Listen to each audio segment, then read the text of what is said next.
আমাদের আগামী দিনের ভবিষ্যৎ এই ছেলে মেয়েদের মধ্যে দুর্নীতির বিরুদ্ধে সচেতনতা সৃষ্টি করাটা সবচেয়ে বেশি জরুরি।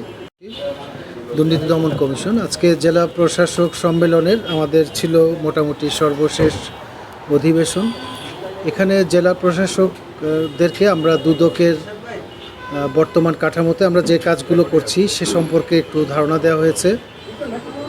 মূলত দুদকের প্রতিরোধমূলক যে কাজগুলো আছে সেখানে জেলা প্রশাসকদের যে ভূমিকা আছে, বিশেষত জনসচেতনতা সৃষ্টি দুর্নীতির বিরুদ্ধে, সেখানে জেলা প্রশাসকদের একটা বড় ভূমিকা এবং সহযোগিতামূলক ভূমিকা আমরা আশা করছি। যেমন মাঠ পর্যায়ে আমাদের যে গণশুনানিগুলো হয়, দুর্নীতির বিরুদ্ধে জনগণের যে সচেতনতা সৃষ্টি, আমাদের শিক্ষা প্রতিষ্ঠানগুলোতে শিক্ষার্থীদের মধ্যে দুর্নীতির বিরুদ্ধে যে জনসচেতনতা সৃষ্টি, যেমন সেখানে আমাদের কিছু কাজ আছে। শিক্ষা প্রতিষ্ঠানে আমাদের সততা স্টোর আছে, তো এই স্টোরগুলো অনেক ক্ষেত্রেই খুব ভালোভাবে হয়তো কাজ করছে না।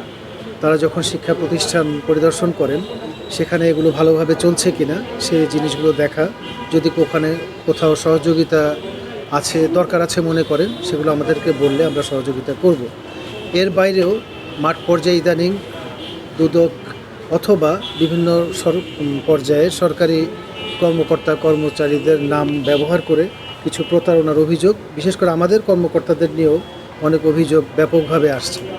তো এই বিষয়গুলো নিয়ে আমরা তাদেরকে একটু সতর্ক করেছি যে আমাদের নাম করেও যদি কেউ কোনো প্রতারণামূলক এ ধরনের প্রচার চালায়, আমরা কিছু লিফলেট তাদের জন্য নিয়ে এসেছি, এগুলো তাদেরকে আমরা বিতরণ করেছি এবং বলেছি এমনকি আমাদের কর্মকর্তাদের নাম দিয়েও যদি এ ধরনের কোনো প্রচারণা তারা চালায়, অবশ্যই তারা তাৎক্ষণিকভাবে যেন আমাদের 106 যে আমাদের হটলাইন আছে সেখানে যেন জানায়, অথবা আমার নাম্বারও তাদেরকে দিয়েছি।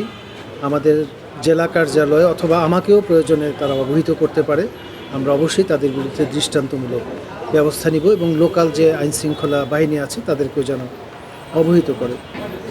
মোটামুটিভাবে এই বিষয়গুলো বলেছি। এছাড়াও বিগত সময়গুলোতে আমরা যে প্রতিরোধমূলক ব্যবস্থার পাশাপাশি প্রতিকারমূলক যে ব্যবস্থাগুলো আছে দুর্নীতি দমনের ক্ষেত্রে, আমাদের যে ব্যবস্থাগুলো আছে মামলা, গ্রেপ্তার, এই পরিসংখ্যানগুলো তুলে ধরেছি। আমরা বিভিন্ন আটক, যে সম্পদ জব্দ বিজ্ঞ আদালতের সাহায্য দিয়ে এই বিষয়গুলো, এই পরিসংখ্যানগুলোও তাদের সামনে আমরা উপস্থাপন করেছি এবং আশা করছি যে মাঠ পর্যায়ে তাদের থেকে আমরা ইতিমধ্যেও যথেষ্ট সহযোগিতা পাচ্ছি। এই সহযোগিতা যেন অব্যাহত থাকে এই আহ্বানটা জানিয়েছি।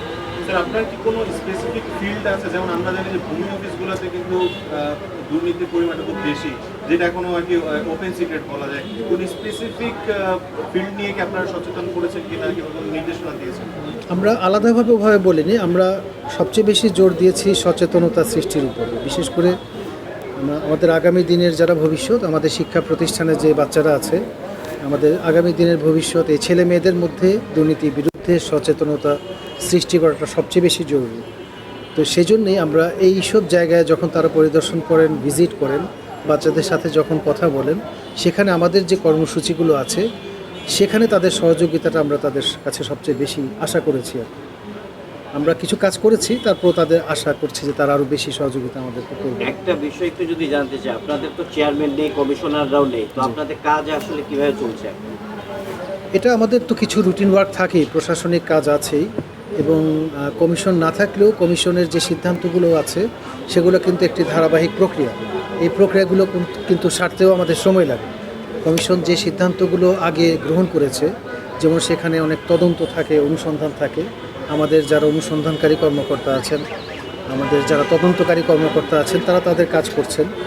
এবং কমিশন যখন গঠিত হবে, আমাদের নতুন করে যেসব অভিযোগ আসছে, অনেক অভিযোগই আসে, নিয়মিতই আসে, সেগুলো নিশ্চয়ই কমিশনের সামনে আমরা যাচাই বাছাই কাজগুলো, তো আমাদের কিন্তু আলাদা কমিটি আছে আপনারা জানেন, তারা সেই কাজগুলো করে রাখছে এবং যখনই কমিশন আসবে যথারীতি সেগুলো অনুসন্ধান বা তদন্তের জন্য সেগুলো গৃহীত হবে।